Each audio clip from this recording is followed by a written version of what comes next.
মামা নদীর বিচে আসলেন কেন বলতে পারোস? না তো মামা, কেন আসছে তুই একটু আমারে জানা তো, আমি তো জানি না, তুই বললি দেখে আমি তোর সাথে আইসা পড়লাম। তোরে কিছু মনের কথা কওয়ার জন্য নদীর বিচে আনলাম, তুই যদি একটু শুনতি আমার মনের দুঃখগুলা। আচ্ছা মামা বল শুনি, তোর বুকের ব্যথাগুলা কি?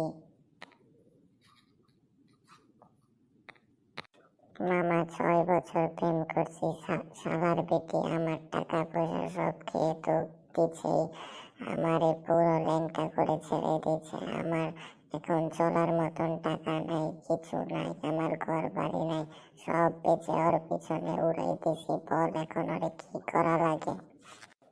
তুই তো বোকা, তার জন্য ওর সাথে প্রেম করছিস। আমি আগেই তোরে কইছিলাম এইসব ফালতু প্রেমের চক্করে পড়িস না, আমার কথা তো তুই শুনিস নাই।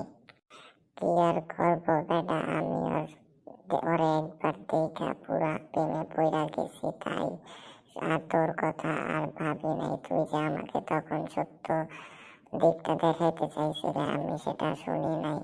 সরি রে মামা, যা হওয়ার হইয়া গেছে, এখন তোর কিছু করার নাই। নেক্সট টাইম আর এইসব করবি না, এইসব না করাটাই বেটার।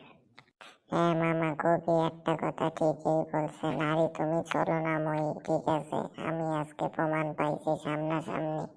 হ্যাঁ এটা সত্যি, তুই যতই নারীর জন্য যতই যা কর, লাস্ট পর্যন্ত তোর কোনো ভ্যালু থাকে না। মেয়েরা যখন আরেকটা পুরুষের কাছে থেকে টাকা আছে তোর কাছে নাই, তখন সেই দিকে নজর দেয়। তাই আমি আজ তোমাকে প্রায় 40 বছর প্রেম করি না। হ্যাঁ রে মামা, আর প্রেম করা যাবে না, বুঝছি বিষয়গুলা। মেয়েরা খালি টাকা চষে, আমাদের শরীরের রক্ত চষে, কিন্তু আমাদের মনটা দেখে না। হ্যাঁ ঠিক বলছিস, এখন এইসব বাদ দিয়ে চল আমরা দুজন মিলে একটু বিয়ার খাই আর চিল করি, তাইলে দেখবি সব ভুলে যাবি।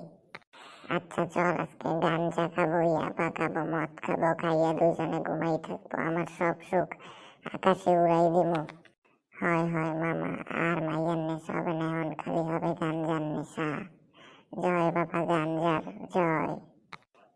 ভিডিওটা ভালো লাগলে একটু লাইক করে দিয়েন, সাবস্ক্রাইব করে দিয়েন, আর তো আর কিছু চাই না, বুঝছেন মনুরা।